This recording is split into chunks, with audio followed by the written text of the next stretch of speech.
এই ভিডিওটা পুরোটা দেখলে আপনি কি শিখতে পারবেন, কি জানতে পারবেন। এক নাম্বার হচ্ছে কুণ্ডলিতে 12টা যে ঘর রয়েছে সেই ঘর কি বোঝায়, প্রতিটা ঘরের নাম কি। 2, 9টা গ্রহ কে কোথায় বসলে কি হয়। নাম্বার 3, আপনার লগ্ন আপনি চিহ্নিত করবেন কি করে। আর নাম্বার 4, একটা রিয়েল কুণ্ডলি লাইফ দেখাবো একদম স্টেপ বাই স্টেপ।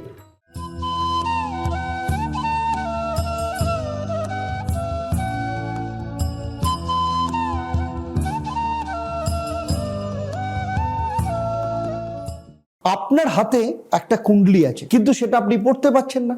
জানেন কি এর মানে? কেউ একজন আপনাকে যা খুশি বলতে পারে আর আপনি সেটা বিশ্বাস করে নিতে বাধ্য হচ্ছেন। আমি আচার্য দেবদত্ত 28 বছর ধরে প্রচুর কুণ্ডলি পড়েছি। আজ আমি আপনাদেরকে সেই শক্তি দিতে এসেছি নিজের কুণ্ডলি নিজে বোঝার জন্য।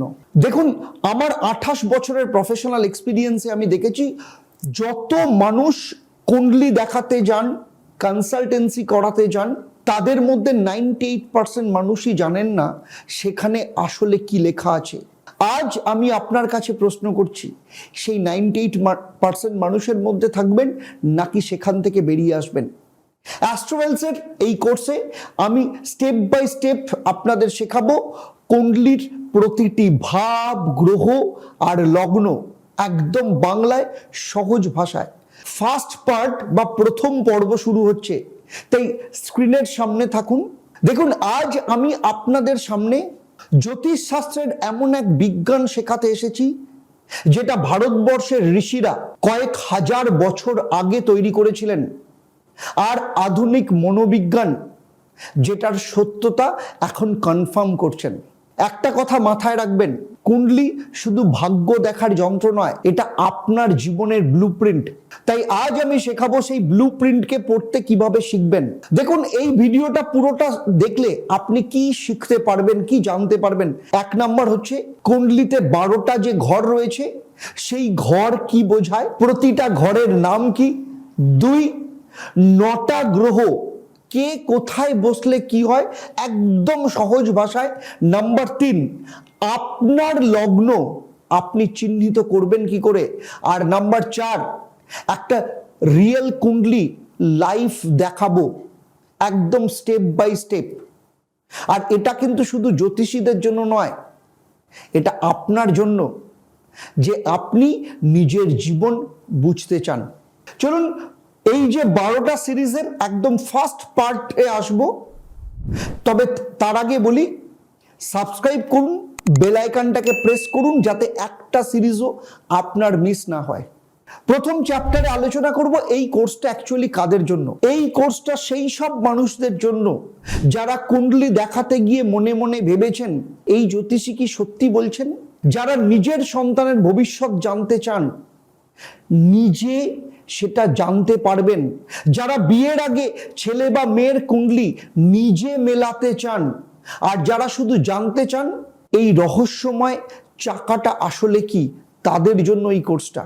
চলুন প্রথমেই দেখে নিই এই ছকটা, একদম কিচ্ছু লেখা নেই। এখানে 12টা ঘর রয়েছে। প্রথমেই বুঝতে হবে আপনাকে কুণ্ডলি কি, এটা সবাই দেখেছেন।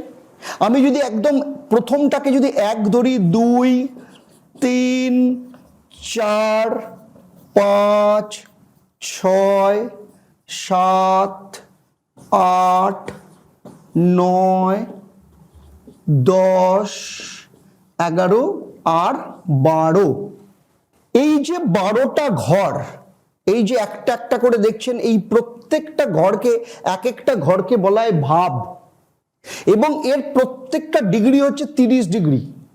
পরে আলোচনা করব, আরো পরে শিখবেন। খালি জেনে রাখুন এক একটা ঘরের মাপ হচ্ছে 30 ডিগ্রি। একটা কুণ্ডলি হলো আপনার জন্ম মুহূর্তের সেই আকাশের গ্রহগুলো, যখন আপনি জন্মেছিলেন তখন আকাশের গ্রহগুলো কোথায় ছিল এটা তার মানচিত্র বলতে পারেন। এই মানচিত্রে আগেই বলেছি 12টা ঘর আছে, প্রত্যেকটা ঘরকে কি বলা হয়, ভাব বলা হয়। আর প্রত্যেকটা ভাব আপনার জীবনের এক একটা নির্দিষ্ট অংশকে কিন্তু নিয়ন্ত্রণ করে। যেমন ধরুন, যদি প্রথম ভাব, এটাকে যদি আমি প্রথম ভাব বলি, তাহলে এই প্রথম ভাব কি হয়? প্রথম ভাব মানে হচ্ছে আপনি, আর এই প্রথম ভাবই হচ্ছে লগ্ন। সেখানে আপনার শরীর, আপনার ব্যক্তিত্ব, এই সমস্ত কিছু, আপনার জীবনের ছাপ, সমস্তটাই কিন্তু এই প্রথম ভাব। এরপরে আসছে দ্বিতীয় ভাব, খুব ইম্পর্টেন্ট দ্বিতীয় ভাব, কারণ দ্বিতীয় ভাব মানে হচ্ছে বাক শক্তি। আমরা যে কথা বলছি, এই যে আমি কথা বলছি, এটাকে নিয়ন্ত্রণ করে কে? দ্বিতীয় ভাব। অর্থ, পরিবার। আর তৃতীয় ভাব শক্তি, আপনার মধ্যে যে কনফিডেন্স, কমিউনিকেশন, ছোট ভাই বোন, সমস্ত কিছু তৃতীয় ভাব। আর চতুর্থ ভাব, চতুর্থ ভাব মানে হচ্ছে মা, ঘর, জমি, আপনার সুখ। আর পঞ্চম ভাব, পঞ্চম ভাব মানে হচ্ছে সন্তান, আপনার বুদ্ধি, বিদ্যা শিক্ষা, প্রেম, ক্রিয়েটিভিটি, সমস্ত কিছুকে পঞ্চম ভাব নির্দেশ করে। আর ষষ্ঠ ভাব রোগ, ঋণ, চাকরি, কম্পিটিশন। আর সপ্তম ভাব মানে আপনি ছাড়া বাকি কেউ, মানে বিয়ে, বিবাহিত জীবন, পার্টনারশিপ। আর অষ্টম ভাব মানে হচ্ছে বাধা, মৃত্যু, লুকোনো কোনো বিষয়, হঠাৎ কোনো কিছু বেরিয়ে আসা বলতে পারেন। তো নোট করছেন তো? নাহলে কিন্তু মাথা থেকে বেরিয়ে যাবে। আপনার জীবনের যা কিছু ট্রান্সফরমেশন, সমস্ত কিন্তু এই অষ্টম ভাব থেকে নির্দেশ করে। আর নবম ভাব ভীষণ ইম্পর্টেন্ট, সেটা হচ্ছে ভাগ্য, গুরু, পিতা, উচ্চশিক্ষা, এবং আপনি যেখানে আছেন সেখান থেকে দূরে যাচ্ছেন। মানে ধরুন আপনি পশ্চিমবঙ্গে রয়েছেন, কলকাতায় আছেন, আপনি অন্য কোনো রাজ্যে যাচ্ছেন, ভারতবর্ষের মধ্যেই অন্য কোনো রাজ্যে যাচ্ছেন, দূরে যাচ্ছেন, সেটা কিন্তু আপনার নবম ভাব নির্দেশ করে। কাছাকাছি যাচ্ছেন, ধরুন পশ্চিমবঙ্গে আছেন, কলকাতাতে আছেন, আপনি পুরুলিয়ায় যাবেন, বা আপনি নর্থ বেঙ্গলে যাবেন, ছোটখাটো ভ্রমণ, সেটা কিন্তু নির্দেশ করে কে? সেটা হচ্ছে তৃতীয় ভাব। আর নবম ভাব কি বললাম? পিতা, ধর্ম, গুরু, ভাগ্য। আর দশম ভাব, দশম ভাব মানে হচ্ছে আপনার কর্ম, আপনার পেশা, সামাজিক স্থান কি হবে, এই সমস্ত কিছু দশম ভাব, আপনার জীবনের স্টেবিলিটি। আর একাদশ ভাব মানে হচ্ছে প্রফিট, লাভ, আপনার বন্ধু, আপনি যে ইচ্ছে পূরণ করবেন, আপনার জীবনের সফলতা, সমস্ত কিছু। আর দ্বাদশ ভাব হচ্ছে ব্যয়, মোক্ষ, হসপিটাল, আবার হসপিটাল থেকে মুক্তিও নির্দেশ করে, শয্যা সুখ। আর দূর যাত্রা মানে আপনি দেশের বাইরে গেলেন, দূরে গেলেন, সেটা কিন্তু নির্দেশ করে দ্বাদশ স্থান। সেই জন্য কারোর ভিসা হবে কিনা, পাসপোর্ট হবে কিনা, সেগুলো সমস্ত কিছু নির্দেশ করবে কে? দ্বাদশ ভাব। এই যে 12টা ভাব আমি দিলাম, এই 12টা ভাব মনে রাখুন, এটা কিন্তু মুখস্থ করতে হবে আপনাকে, এবং এটাই কিন্তু যে কোনো জন্মকুণ্ডলীর মূল কাঠামো বলতে পারেন। এবার আপনার একটা কাজ এখন, সেটা হচ্ছে কমেন্টেই যান, কমেন্টে গিয়ে কমেন্ট করুন যে আপনার কোন ভাব সম্পর্কে সব থেকে বেশি আপনি জানতে চান। আপনার সেটা কেরিয়ার হতে পারে, লাভ হতে পারে, মানি হতে পারে, হেলথ, যেটা আপনার মন বলছে যে আমি দ্বিতীয় ভাব সম্পর্কে জানতে চাই, আমি ষষ্ঠ ভাব সম্পর্কে জানতে চাই, যেটা খুশি। চলুন এবার নেক্সট চ্যাপ্টারে যাই। নেক্সট চ্যাপ্টার কি? এবার এই চ্যাপ্টারে আমরা কি আলোচনা করব? সেটা হচ্ছে গ্রহ। কটা গ্রহ? নবগ্রহ, 9টা গ্রহ, এবং তাদের স্বভাব কি। গ্রহদের কথা যদি বলি, তাহলে কুণ্ডলিতে কটা গ্রহ বলেছে? 9টা গ্রহ, এবং এরাই কে? আপনার জীবনের খেলোয়াড়। যেমন রবি, রবি কি করে? রবি হচ্ছে আত্মা, আত্মবিশ্বাস, পিতা, ক্ষমতার প্রতীক। আর চন্দ্র, চন্দ্র মানে হচ্ছে মা, মন, আবেগ, আপনার ভেতরের অনুভূতি। আর একেই আমরা কিন্তু রাশি বলি, মানে আপনার যখন জন্ম হয়েছে সেই সময় চন্দ্র যে ঘরে থাকে তাকে আমরা রাশি বলি। ধরুন চন্দ্র যদি এখানে থাকে, তার মানে আপনার হচ্ছে মকর রাশি। পরে আলোচনা করব, জাস্ট এইটুকু খালি বোঝানোর জন্য বললাম। এরপরে আসি যে গ্রহটা, সেই গ্রহটাকে কি বলা হয়? সেটা হচ্ছে মঙ্গল, মানে সেনাপতি গ্রহ। সেনাপতি গ্রহ মঙ্গল। মঙ্গল মানে কি? মঙ্গল মানে হচ্ছে সাহস, শক্তি, ভাই। আর এই গ্রহ দুর্বল হলে কি হয়? কনফিডেন্সের সমস্যা হয়, সিদ্ধান্ত নিতে সমস্যা হয়। এর পরের যে গ্রহটা, সেই গ্রহটাকে, সেই গ্রহটা হচ্ছে বুধ। আর বুধ মানে কি? বুধ মানে হচ্ছে বুদ্ধি, বাণিজ্য, যোগাযোগ, এবং বুধকে কিন্তু ব্যবসায়ীদের গ্রহ বলা হয়। আর এর পরের যে গ্রহটাকে বলছি, সেই গ্রহটা হচ্ছে বৃহস্পতি। এর হাতে প্রচুর ডিপার্টমেন্ট আছে। বৃহস্পতি জ্ঞানের গ্রহ, গুরু গ্রহ হিসেবে বলা হয়, ভাগ্য গ্রহ, সন্তান, এবং বৃহস্পতিকে বলা হয় দেবগুরু, মানে দেবতাদের গুরু। আর তারপরের যে গ্রহটার কথা বলবো সেটা হচ্ছে শুক্র। শুক্র দৈত্যগুরু। শুক্র মানে প্রেম, সৌন্দর্য, বিবাহ। শুক্র কিন্তু যত শিল্প, ক্রিয়েটিভিটি, সমস্ত কিছুকে নির্দেশ করে, সৌন্দর্য, লাক্সারি, সমস্ত কিছুকে নির্দেশ করে। এর পরের যে গ্রহটার কথা বলবো সেই গ্রহ হলো শনিদেব। শনিদেব মানে হচ্ছে কর্ম, শৃঙ্খলা, ন্যায় বিচার। শনিদেব কিন্তু কঠিন, কিন্তু ন্যায়ের পথে চলতে পছন্দ করেন। সেই জন্য শনিদেবের পথে কখনো অন্যায়, অবিচার কোনো কিছু চলে না, চাটুকারিতা চলে না। আপনি যদি এতটা পরিশ্রম দেন, তার রেজাল্ট এতটা পাবেন, কিন্তু যতটুকু পাবেন সেটা কিন্তু সলিড পাবেন। আর তারপরের যে গ্রহটা বলবো সেটা হচ্ছে রাহু। আমি এখানেই লিখছি, কেন লিখছি সেটা আমি পরে বলবো, পরের অধ্যায়ে জানবেন। রাহু, রাহু মানে হচ্ছে কনফিউশন, বিভ্রম, উচ্চাকাঙ্ক্ষা, কিন্তু যার ক্ষেত্রে কোনো রকম কোনো ফরমেশন নেই, বিদেশকে নির্দেশ করে। আর সব থেকে বড় কথা হচ্ছে আধুনিক যুগের গ্রহ, কলিযুগের অন্যতম গুরুত্বপূর্ণ গ্রহ হচ্ছে রাহু। আর কেতু হচ্ছে আধ্যাত্মিকতা, যে কোনো ক্ষেত্রে বিচ্ছেদ, ডিট্যাচমেন্ট, পূর্বজন্ম, সমস্ত কিছুকে নির্দেশ করে। একটা খুব গুরুত্বপূর্ণ কথা শুনুন, এটা সব সময় মাথায় রাখবেন, কোনো গ্রহ খারাপ নয়, কোনো গ্রহ ভালো নয়। শনি কঠিন, সে কিন্তু ন্যায় বিচারী। রাহু বিভ্রান্তিকর, কিন্তু সে উচ্চাকাঙ্ক্ষীকে পুরস্কার দেয়।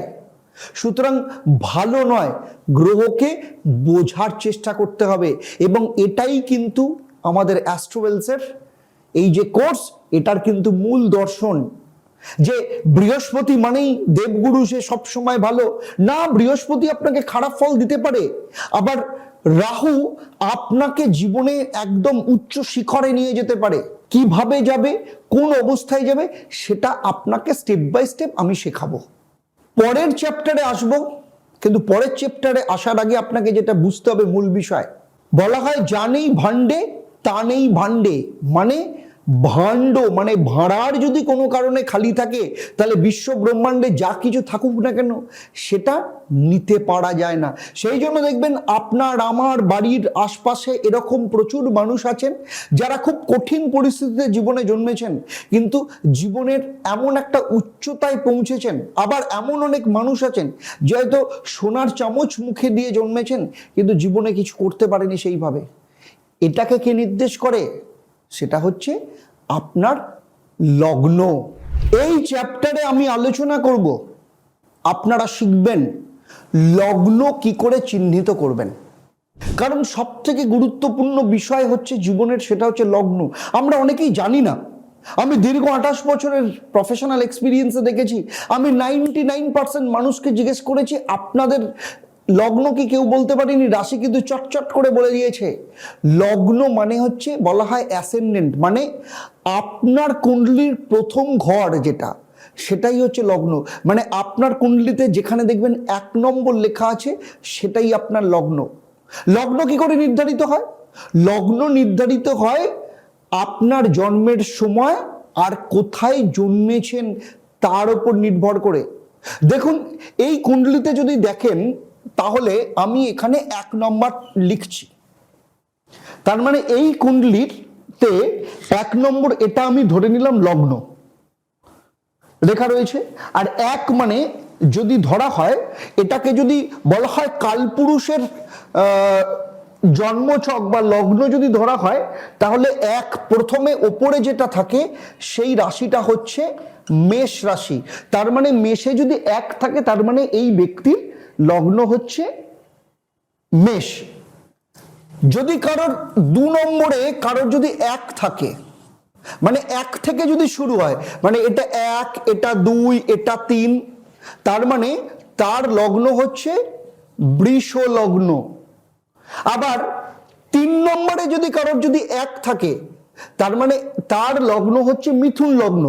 4 নম্বরে যদি কারোর যদি 1 থাকে, তার মানে সেটা হবে কর্কট লগ্ন। 5 নম্বরে যদি কারোর 1 থাকে, তাহলে এটা হবে সিংহ লগ্ন। এখানে যদি 1 থাকে, তাহলে হবে এটা কন্যা লগ্ন। এখানে 1 হলে তুলা লগ্ন। এখানে যদি 1 থাকে, তাহলে হবে বৃশ্চিক লগ্ন। এখানে যদি হয় তাহলে ধনু লগ্ন। এখানে যদি কারোর 1 থাকে, তাহলে হবে কোন লগ্ন? মকর লগ্ন। আর এখানে যদি 1 থাকে, তাহলে হবে কোন লগ্ন? কুম্ভ লগ্ন। এইভাবে 1 থেকে 12টা যে সংখ্যা, আর এই যে 12, মানে আমি 1, 2, 3, 4, এই যে 12 এখানে হচ্ছে, এটা মানে হচ্ছে মীন লগ্ন। আমি যেটা বললাম, আপনার লগ্নই একটা কথা জানবেন, আপনার লগ্নই কিন্তু আপনার জন্মকুণ্ডলীর কেন্দ্র। এর ওপর ভিত্তি করে 11টা ঘর কিন্তু গণনা করা হয়। এখন আপনার একটা কাজ আছে। কি কাজ? যদি আপনার জন্মকুণ্ডলী যদি রেডি থাকে বা কোথাও বানিয়েছেন, সেটা পুরনোও হতে পারে, নতুন হতে পারে, সেটাকে বার করুন।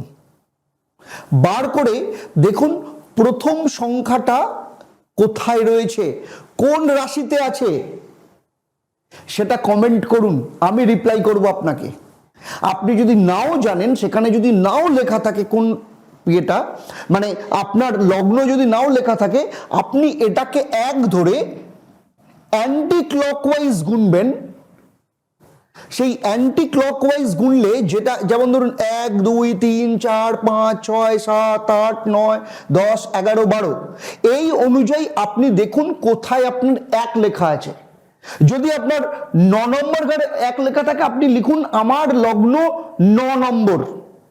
আমি তখন বলে দেবো কোন লগ্ন আপনার। তবে একটা জিনিস তার আগে আমি বলবো, ভীষণ ইম্পর্টেন্ট, সেটা হচ্ছে আমি এখানে আপনাদেরকে এই ধরনের জন্মছক আমি দেখালাম, এইভাবে আঁকলাম জন্মছক। আপনাদেরকে যেটা আমি বলবো এক্ষুনি, সেটা খুব ইম্পর্টেন্ট আপনাদের ক্ষেত্রে। সেটা হচ্ছে আপনার একটু স্ক্রিনে দেখুন। এই যে স্ক্রিনে যেটা দেখছেন এখন, এতক্ষণ যেটা দেখিয়েছি, এটাকে বলা হয় পূর্ব ভারতের পদ্ধতি। আমাদের 3টে পদ্ধতি আমরা ফলো করি। এক হচ্ছে পূর্ব ভারতীয় পদ্ধতি, যেটা এখন দেখছেন স্ক্রিনে রয়েছে। এটাকে আমরা কিভাবে বিচার করি, সেটা হচ্ছে অ্যান্টি ক্লকওয়াইজ। এরপরে স্ক্রিনে দেখুন যেটা রয়েছে, সেটা এই পদ্ধতিটা হচ্ছে নর্থ ইন্ডিয়ায়। আপনি ম্যাক্সিমাম ক্ষেত্রে নন বেঙ্গলি বলুন বা নর্থ ইন্ডিয়ায় যারা রয়েছেন, তাদের ক্ষেত্রে আপনারা এই ধরনের লগ্ন দেখে থাকেন। এটাও কিন্তু বিচার করা হয় অ্যান্টি ক্লকওয়াইজ। 3 নম্বর কি আছে, যেটা এখন স্ক্রিনে দেখছেন, এটা হচ্ছে সাউথ ইন্ডিয়ান পদ্ধতি। এই সাউথ ইন্ডিয়ান পদ্ধতির একটা সব থেকে বড় পার্থক্য হচ্ছে, এটা আমরা ক্লকওয়াইজ বিচার করি।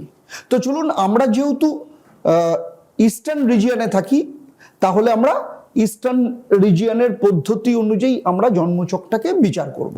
দেখুন, এবার একটু থামবো, আপনাকে বলছি, আপনি যদি এই ভিডিওটা এখন পর্যন্ত দেখে থাকেন, তার মানে কি বলুন তো?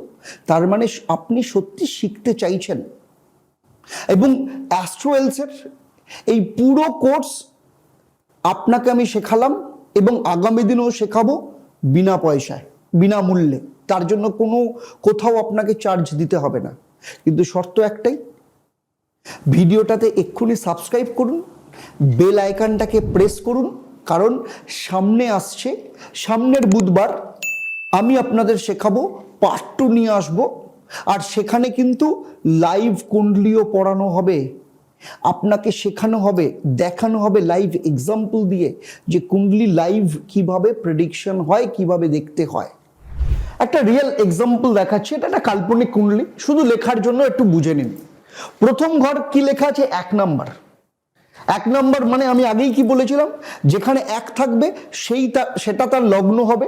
তার মানে এখানে এক নম্বরে রয়েছে, তার মানে কি মেষ লগ্ন তার, আর মেষ লগ্নের অধিপতিকে, স্বামীকে, সে হচ্ছে মঙ্গল। তো সে নিজেই ওখানে বসে আছে, তার মানে মঙ্গল প্রথম ঘরে বসে আছে, মানে কি, মানে হচ্ছে নিজের ঘরে বসে থাকলে সে কিন্তু অত্যন্ত শক্তিশালী। তাই এই যে মানুষ, যিনি, সেটা ছেলের হতে পারে, মেয়ের হতে পারে, তিনি খুব অত্যন্ত সাহসী, এবং তার মধ্যে একটা লিডারশিপ কোয়ালিটি আসবে, কারণ সেনাপতি গ্রহ মঙ্গল, এর আগে বলেছি। তবে লগ্ন মানে নিজে মঙ্গল, আগুন, ফায়ারি, এগুলো পরে আসবো। তবে মঙ্গল সেই জন্য একটু রাগী হবে। এবারে ষষ্ঠ স্থান কি বলেছিলাম, রোগ, ঋণ, প্রতিযোগিতা, চাকরি। আর শত্রু ঘর, রোগের ঘর, সেখানে শনিদেব বসে আছেন। তো শনি যেখানে বসে থাকে, তার মানে শনি সেখানে বসে থাকলে শত্রু দমন করে। এটা কিন্তু শনিদেবের একটা খুব শক্তিশালী জায়গা। কিন্তু ষষ্ঠ স্থান, তার পাশে কি হতে পারে, স্বাস্থ্য সম্পর্কেও তাকে সতর্ক থাকতে হবে। দেখুন, এটা কিন্তু কোনো ভয়ের বিষয় নয়, জাস্ট একটা তথ্য দিলাম। আর এই তথ্যটাই কিন্তু শক্তি। যে জানে সে সতর্ক থাকতে পারে, আর যে জানে না সে কি করে, সে শুধু অপেক্ষা করে আর অন্ধকারের মধ্যে হাত পা ছড়ে। এবারে দেখুন, আরেকটা জিনিস আপনাদের দেখাবো, সেটা হচ্ছে দশম ঘর। দশম ঘর কোনটা, আচ্ছা, 2, 3, 4, 5, 6, 7, 8, 9 and 10। দশম স্থান কি বলেছিলাম বলুন তো, দশম ঘর মানে হচ্ছে কর্মের ঘর। আর সেখানে দশম ঘরে কে বসে আছে, ধরুন বৃহস্পতি বসে আছে। বৃহস্পতি, দেবগুরু বৃহস্পতি, ভাগ্যগ্রহ বৃহস্পতি। আর দশম ঘরে বৃহস্পতি মানে হচ্ছে বৃহস্পতি জ্ঞানের গ্রহ, বলেছিলাম। দেখুন নোট, দেখুন লেখা রয়েছে ভাগ্য, জ্ঞান, শিক্ষা, ধর্ম সম্পর্ক রয়েছে। তার মানে এই ধরনের ব্যক্তি কি ধরনের প্রফেশন হতে পারে, এই ধরনের ব্যক্তি জ্ঞান মানে টিচার হতে পারে, মানে প্রফেসর হতে পারে, জাজ হতে পারে, কোনো কিছু কনসালটেন্ট হিসেবে কাজ করতে পারে, আর বৃহস্পতি ডাক্তার হতে পারে। এই ধরনের কাজে কিন্তু সাফল্য পাওয়ার সম্ভাবনা রয়েছে। আচ্ছা, এইবার আপনি একটা কাজ করুন তো, আপনার একটা কাজ আছে, আপনি একবার আপনার জন্ম কুণ্ডলী বা জন্মছকটা দেখুন তো, সেখানে আপনার দশম ঘরে কোনো গ্রহ আছে কিনা। কিংবা আরেকটা ছোট্ট একটু খাটাই, একটু অ্যাডভান্সে যাই। এই যে কি বলেছিলাম, দশম ঘরের অধিপতি, সেই দশম ঘরের অধিপতিকে, সেই দশম ঘরের অধিপতি কোথায় বসে আছে সেটাও একটু লিখুন। তার মানে কমেন্টে লিখুন ক্যারিয়ার প্লাস গ্রহের নাম, আমি আপনাকে বলবো এর মানে কি। তবে তার আগে আমি একটা ছোট্ট জিনিস শেখাই, পরে হয়তো আমি এটা ডিটেলস আলোচনা করব, কারণ আপনার এই প্রশ্নের উত্তরটা আপনি খুব সহজে দিতে পারবেন। কিরকম, ধরুন এটা মঙ্গল, মানে ধরুন মানে কি, এটা মেষ রাশি মঙ্গল। তো প্রত্যেকটা গ্রহের দুটো করে ঘর আছে, তার মানে এটা হচ্ছে মেষ, এটা বৃষ রাশি। বৃষ রাশির অধিপতি গ্রহকে, লর্ডকে, সেটা হচ্ছে শুক্র। আর আচ্ছা, আমি এটা কালোতে লিখছি, যখন কালোতেই লিখি তাতে আপনাদের একটু ভিজিবিলিটিতে সুবিধে হবে। শুক্র, এটা হচ্ছে মিথুন রাশি, মনে আছে বলেছিলাম মিথুন রাশি। মিথুন রাশির অধিপতিকে, মিথুন রাশির অধিপতি হচ্ছে বুধ। এটা হচ্ছে কি বলেছিলাম, দেখুন নোট, কর্কট রাশি, কর্কট রাশির অধিপতিকে চন্দ্র। এটা সিংহ রাশি, মনে পড়ছে বলেছিলাম, তার অধিপতি গ্রহকে রবি। এখানে কিন্তু তখন লিখেছিলাম আমি, সেটা হচ্ছে এটা কন্যা রাশি,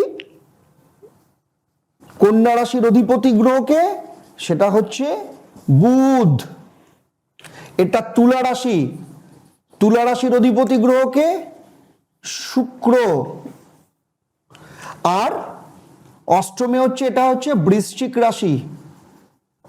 বৃশ্চিক রাশির অধিপতি গ্রহকে, সেটা হচ্ছে মঙ্গল। আর নবম ঘরের অধিপতিকে, নবম ঘরের অধিপতি হচ্ছে ধনু রাশি। আর ধনু রাশির অধিপতি গ্রহকে বৃহস্পতি। দশম ঘরের অধিপতি, দশম ঘর কি বলেছিলাম? মকর। মকর রাশির অধিপতি গ্রহকে শনি। আর একাদশ ভাব কুম্ভ রাশির অধিপতি গ্রহকে, সেটা হচ্ছে শনিদেব। আর দ্বাদশ মীন রাশির অধিপতি গ্রহকে, মীন রাশির অধিপতি গ্রহ বৃহস্পতি। দেখুন, এখানে খুব ইন্টারেস্টিং একটা জিনিস আপনাদের শেখাই, সেটা হচ্ছে আপনারা খেয়াল করে দেখুন, মঙ্গলের কটা ঘর? মঙ্গলের দুটো ঘর। শুক্রের কটা ঘর? শুক্রের দুটো ঘর। বুধের কটা ঘর? বুধেরও দুটো ঘর। আচ্ছা, বৃহস্পতির কটা ঘর? বৃহস্পতির এই ঘর, এই ঘর। শনিদেবের কটা ঘর? শনিদেবের দুটো। কিন্তু প্রশ্নটা হচ্ছে, চন্দ্র আর রবির কেন একটা করে ঘর? তার কারণ হচ্ছে, চন্দ্র হচ্ছে মাতৃকারক গ্রহ আর রবি হচ্ছে পিতৃকারক গ্রহ। মা বা বাবা কখনো দুটো হয় না, সেই জন্য চন্দ্র এবং রবির একটা করে ঘর। এখানে একটা আমার লাইফের একটা খুব ইন্টারেস্টিং, মানে এটা লিখতে লিখতে আমার মনে পড়ে গেল। আমি যখন প্রথম জ্যোতিষশাস্ত্র শিখছি, খুব তখন, এখন আপনারা পাবেন না, যারা কলকাতায় থাকেন, বিশেষ করে যাদের বউবাজার অঞ্চল দিয়ে যাতায়াত রয়েছে, সেই সময়, এখন পাবেন না। বউবাজারে তো দুদিক থেকে, বউবাজার রোডে তো দুদিক দিয়ে সোনার দোকান। আর সেই সময় সোনার দোকানে প্রায় 60 to 70% সোনার দোকানে জ্যোতিষী বসতো, এখনো বসে। তো তাদের প্রত্যেকটা দোকানের বাইরে রাশিফল লাগানো থাকতো। ঠিক এইরকম ভাবে একটা জন্মছক, মানে এরকম একটা ছক থাকতো, তার নিচে রাশিফল থাকতো। আমার একটা সমস্যা ছিল। কি সমস্যা? আমার এগুলো কিছুতেই মুখস্থ থাকতো না। এই মেষ, বৃষ, মিথুন, তুলা, এগুলো আমার একদম মুখস্থ থাকতো না। আমি করতাম কি, এপাশ দিয়ে যখন আমি যাচ্ছি, তখন আমি হাঁটতে হাঁটতে যাচ্ছি, তখন আমি এইটা মুখস্থ করতে করতে যেতাম। আবার যখন ওই রাস্তা দিয়ে পরে যখন ফিরতাম, তখন এইটা মুখস্থ করতে করতে আসতাম। ফলে এইটাকে আমি পুরোপুরি হাফ করে নিয়েছিলাম। এইটা আমার এতটুকু আমি মুখস্থ করব, ফেরার সময় এইটা মুখস্থ করব, মানে এইভাবে আমি মুখস্থ করেছি সেই সময়। তো মনে পড়ে গেল, সেই জন্য আপনাদের শেয়ার করলাম। তো দেখুন, আজকে মোটামুটি আপনাদেরকে অনেকটাই দেওয়ার চেষ্টা করলাম, কিন্তু প্রথম দিন, বেশি দিলে গুলিয়ে যাবে। চলুন এবার একটু রিক্যাপ করে নিই। সেই রিক্যাপে কি আজকে আমরা কি শিখলাম? নাম্বার 1, কুণ্ডলীর 12টা ভাব কি এবং প্রত্যেকটা ভাব কে নিয়ন্ত্রণ করে। 2, 9টা গ্রহের স্বভাব এবং প্রভাব। 3, লগ্ন কিভাবে চিহ্নিত করবেন। 4, রিয়েল কুণ্ডলী একটা বিশ্লেষণ দেখালাম। এর পরের সপ্তাহে পার্ট 2তে আমরা কি শিখবো? সেটা যে গ্রহের দৃষ্টি কি, কোন গ্রহ কোন ঘরে বসে থাকলে কি ফল দেয়, সেটা বিস্তারিতভাবে জানবো। আর নাম্বার 3, পার্ট 3তে কি শিখবো তারপরের সপ্তাহে, সেটা হচ্ছে দশা সিস্টেম, মানে গ্রহের সময়কাল কিভাবে আপনার জীবন বদলায়। দেখুন, 28 বছর আগে আমি যখন প্রথম প্রফেশনালি কুণ্ডলী হাতে নিয়েছিলাম, তখন আমিও কিন্তু দশা দেখে একটু ঘাবড়েও গেছিলাম। তো তারও প্রায় 5 বছর আগে যখন প্রথম কুণ্ডলী হাতে নিয়েছিলাম, সেই দিনও ঠিক, মানে আমি কিন্তু আজকে যেখান থেকে শুরু করলাম আপনাদের, সেখান থেকে শুরু করেছিলাম। তবে এখন আপনাদের কাছে আমার 3টে অনুরোধ। 1, ভিডিওটা সেভ করুন, কারণ পার্ট 2 দেখার আগে এটা আবার আপনাকে দেখতে হবে। নাম্বার 2, নিচে কমেন্ট করুন আপনার লগ্ন কি, আপনার দশম ঘরে কে বসে আছে, আমি পার্সোনালি তার রিপ্লাই দেব। আর নাম্বার 3, আমাদের জুন মাস থেকে অ্যাস্ট্রোওয়েলসের প্রফেশনাল কোর্স শুরু হচ্ছে। যারা মনে করছেন প্রফেশনাল কোর্সে রেজিস্টার করবেন, তারা কিন্তু এখন থেকে কিন্তু আপনার নামটা কিন্তু নথিভুক্ত করতে পারেন। কারণ এখানে সব কিছু শেখানো সম্ভব নয়, যেটা প্র্যাকটিক্যালি আপনাকে শিখতে হবে। দেখুন, অনলাইন যে কোর্স, সেখানে কোর্সে আপনাকে পুরোপুরি শেখানো হবে, কারণ কুণ্ডলী পড়া একটা দক্ষতা। এই দক্ষতা আপনার জীবনের সব থেকে গুরুত্বপূর্ণ সিদ্ধান্তগুলো নিতে সাহায্য করবে। আমি আপনাদের পাশে আছি। তাহলে আজকের মতো আপনাদের কাছ থেকে বিদায় নিচ্ছি। আবার দেখা হবে কবে? পরের সপ্তাহে পার্ট 2-তে। আপনারা ভালো থাকবেন, সুস্থ থাকবেন এবং অ্যাস্ট্রোনমার আচার্য দেবদত্তর সাথে থাকবেন। নমস্কার।